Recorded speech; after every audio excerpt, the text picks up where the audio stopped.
Hello दोस्तों, welcome to inbound study. I hope आप सारे के सारे ठीक हो। तो आज एग्ज़ाम है बच्चों का। ठीक है, 12 बज चुके हैं तो अब एग्ज़ाम ही है बच्चों का। बहुत सारे बच्चे मेरे से कह रहे थे कि सर हमने सारी की सारी चीज़ें कवर कर ली, अब आप हमको एग्ज़ाम के लिए कुछ टिप्स और ट्रिक्स बता दो कि हम कहाँ से स्टार्ट करें, किन किन बातों का ध्यान रखना चाहिए ताकि हम अपने नंबर सेव कर पाए, हमारे उल्टी सीधी जगह पर नंबर ना कटें। ठीक है, और पहले स्टार्टिंग एमसीक्यू से करें या 5-5 नंबर से करें, ये हमें समझ नहीं आ रहा, तो यही मैं बताने वाला हूँ। ठीक है, बिना टाइम वेस्ट करे डायरेक्टली पहले क्वेश्चन पे आते हैं कि सर हमें स्टार्टिंग से बिल्कुल एमसीक्यू से स्टार्ट करना चाहिए या पीछे से स्टार्ट करना चाहिए। देखो, एग्जाम में सबसे इंपॉर्टेंट होता है आपका कॉन्फिडेंस। अगर आपका कॉन्फिडेंस स्टार्टिंग से ही बूस्ट रहा तो पेपर बहुत ही प्यार से निपट जाएगा। बट अगर आपको स्टार्टिंग से ही लगता रहा यार मेरे को तो ज़्यादातर पेपर आता ही नहीं है, तो दिमाग में टेंशन भरेगी और टेंशन की वजह से आप बहुत सारे क्वेश्चन का आंसर दिमाग में सोच नहीं पाओगे। तो देखो, अब मैं आपको एक बात बताता हूँ। आपने ना अगर चैप्टर ऊपर ऊपर से भी कराया ना तो मेन टॉपिक आपने ज़रूर करे होंगे। संविधान वाले चैप्टर में आपको मान लो फर्स्ट जो चैप्टर है उसमें कॉन्स्टिट्यूशन या संविधान की डेफिनेशन तो आपको आती आती होगी, और साथ में संविधान का महत्व, ये तो क्वेश्चन बच्चे करते ही करते हैं। ये तो बहुत ही ब्रॉड टॉपिक है, ये तो करा ही होगा आपने 101%। तो अब यही वाले क्वेश्चन आपके एक्चुअल में आते हैं, जो 5-5 नंबर के क्वेश्चन है, ऐसे ही क्वेश्चन आपके एग्जाम के अंदर आते हैं। ठीक है, अगर आपने मेरे मोस्ट इंपॉर्टेंट क्वेश्चन की वीडियो देखी होगी तो मैं गारंटी बोल रहा हूँ 5-5 या जो 6-6 नंबर या जो भी 4-4 नंबर के जो भी बड़े वाले क्वेश्चन आएंगे ना, उसमें से एक क्वेश्चन भी आपको ऐसा नहीं होगा जो ना आता हो, सारे आते होंगे। तो अब जब पीछे आप पलट के देखोगे तो थोड़ा सा कॉन्फिडेंस इंक्रीज हो जाएगा कि हाँ यार मेरे को 4-4 और 5-5 नंबर के क्वेश्चन सारे आते हैं। ठीक है, अगर इक्का दुक्का नहीं भी आते होंगे तो ज़्यादा फर्क आपको लगेगा नहीं। क्यों? क्योंकि आपको मैक्सिमम क्वेश्चन आते होंगे। ओके, चलो। अब सर ठीक है, पीछे से स्टार्ट करें। पीछे से हमने देख लिया, नहीं स्टार्ट पीछे से नहीं करना, मैंने ये बोला पीछे देख लो एक बार ताकि आपका कॉन्फिडेंस बूस्ट हो जाए आपको। अब एमसीक्यू में देखने के लिए इसलिए नहीं बोल रहा क्योंकि एमसीक्यू में सबसे बड़ी दिक्कत है कि बहुत सारी डीप चीज़ें भी होती है, पेपर हमें नहीं पता टफ भी बन सकता है, तो बहुत सारी डीप चीज़ें होती है, क्या पता वो आपको ना आता हो। क्योंकि एमसीक्यू की वीडियो बहुत सारे कम बच्चे देखते हैं, मैंने व्यूज़ वगैरह चेक करे थे, तो एमसीक्यू की वीडियो बच्चे कम देखते हैं, मोस्ट इंपॉर्टेंट क्वेश्चन पे ज़्यादा फोकस करते हैं, 3 मार्क्स और 5 मार्क्स के। तो एमसीक्यू में देखो, या तो आपको आंसर आता होगा या नहीं आता होगा, ये मैथ्स नहीं है जिसमें आपको सॉल्व करना होगा, है ना।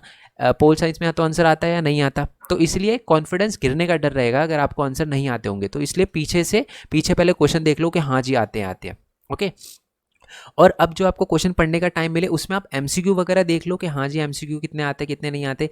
अगर आप एमसीक्यू कर लो, ठीक है, आपने सोच लिया कि हाँ जी ये एमसीक्यू, और आपको पढ़ने के लिए 5 5 मिनट अभी आपका और बचा है, रीडिंग टाइम आपका और बचा है, तो आप क्या करो, सबसे पहले जो जो पैराग्राफ वाले क्वेश्चन होते हैं ना, अनसीन पैसेज जो आता है कि पैराग्राफ होते हैं उसके नीचे क्वेश्चन होते हैं, है ना, अनसीन पैसेज होते हैं। अब देखो, या वैसे तो सीन ही पैसेज होते हैं, बट कभी कभार ऐसा होता है कि पैराग्राफ पढ़ने के बाद जब आप क्वेश्चन पे आते हो तब पता चलता है कि यार जो क्वेश्चन लिखा हुआ है उससे रिलेटेड तो पैराग्राफ लग ही नहीं रहा हमें, है ना, बहुत बार ऐसा होता है।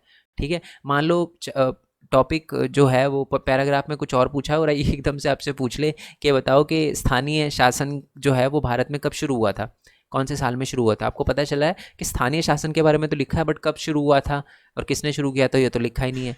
तो इसलिए क्या करे करो, आप पैराग्राफ पढ़ लो एक बार, जिससे आइडिया लग जाए कि सीन है या नहीं, मतलब करा हुआ है यानी, या इसके अंदर आपको आंसर मिल जाएंगे या नहीं मिलेंगे। अगर आपको आंसर मिल जाता है वही मार्क कर लो। ठीक है, और अपना पेपर जो है अब शुरू करना है आपको। स्टार्टिंग आपको एमसीक्यू से ही करनी है, देखने हैं पीछे 6-6 नंबर के क्वेश्चन और दिमाग में सोचते रहना है कि हाँ यार 6-6 पॉइंट वाले, 6-6 नंबर या 5-5 नंबर वाले, 4-4 नंबर वाले क्वेश्चन में मैं क्या क्या कर सकता हूँ, कैसे कैसे उसको अटैम्प्ट करना है, क्या क्या चीज़ें अंडरलाइन करनी है, हेडिंग कैसे बनानी है, एरो वगैरह कैसे करने हैं, और एमसीक्यू अपने करते जाओ। और ट्राई करना कि सेक्शन 1 को है ना बिल्कुल लाइन वाइज अटैम्प्ट करो, क्वेश्चन नंबर 1 से जितने भी एमसीक्यू के क्वेश्चन है सारे एक बार में ही। ठीक है, आप बोलोगे सर क्वेश्चन नहीं आता, कोई दिक्कत नहीं है, आपको पता है कितना स्पेस छोड़ना है, एक लाइन ही तो छोड़नी है। क्वेश्चन नंबर 5 आपको नहीं आता, लाइन छोड़ दो। और जब आप एमसीक्यू अटैम्प्ट करो तो ए लिखने के बाद आंसर जरूर लिखना। मान लो ए पे लिखा है फ्रांस, आंसर फ्रांस है तो पूरा फ्रांस लिखो। ठीक है, चलो जी, ये बात आई होप आपको क्लियर हो गई हो। उसके बाद आप जैसे अटैम्प्ट करना चाहो वैसे अटैम्प्ट करना। ठीक है, अगर आपको लगता है कि हाँ जी अब मेरे को, मतलब अब मैं कॉन्फिडेंट हूँ 5 नंबर वाला क्वेश्चन अब मैं बिल्कुल अच्छे से अटैम्प्ट कर सकता हूँ, मैंने दिमाग में पॉइंट सोच लिए, तो 5 नंबर वाले क्वेश्चन भी अटैम्प्ट कर सकते हो आप। ठीक है, ओके, उसके बाद आप पिक्चर बेस्ड क्वेश्चन को मैं स्टार्टिंग में अटैम्प्ट करने का इसलिए नहीं बोलता क्योंकि बहुत बार ऐसा होता है कि पिक्चर बेस्ड क्वेश्चन क्या पता थोड़ी सी अलग आ जाए जो आप प्रिपेयर करके ना गए हो। तो उसके लिए आप क्या कर सकते हो कि थोड़ा सा समझने के लिए आपको टाइम चाहिए, है ना। अब देखो अब पोल साइंस के एग्जाम में एक बात मैं आपको बता देता हूँ। आर्ट्स में ना एक बात होती है कि आपका हाथ नहीं रुकना चाहिए।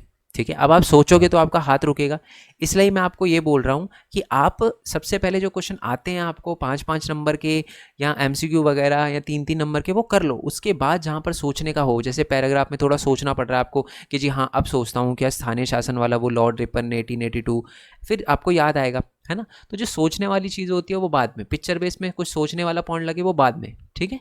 पहले जो आता है वो कर देना। एमसीक्यू जो सेक्शन नंबर 1 है उसमें बिल्कुल जंबल नहीं होना चाहिए, कोशिश करना आपके एग्जाम में जंबल ना हो, ठीक है। टाइम मैनेजमेंट करना, किसी क्वेश्चन में ओवरराइट मत करना, ज़रूरत से ज़्यादा लिखने की ज़रूरत नहीं है। 5 नंबर का क्वेश्चन है तो 12 पॉइंट लिखने का कोई सवाल ही नहीं उठता। 5 नंबर का क्वेश्चन है, 6-7 पॉइंट लिखो। मान लो फीचर ऑफ कॉन्स्टिट्यूशन आ जाए, संविधान की विशेषता लिखने का, तो बच्चा 20-20 40-40 पॉइंट लिख सकता है संविधान की विशेषता में। बट आपको पता है 5 नंबर का क्वेश्चन है, 7 पॉइंट लिख दूंगा तो टीचर वैसे तो 5 पॉइंट या 6 पॉइंट ही इनफ होते हैं, बट आप 7 पॉइंट लिख कर आ जाओ कि चलो कोई गलत हो गया तो वहाँ पर मैनेज हो जाएगा ये वाला। तो ज़्यादा पॉइंट नहीं लिखने, ओवरराइट बिल्कुल भी नहीं करना, अंडरलाइन करना मत भूलना, ठीक है।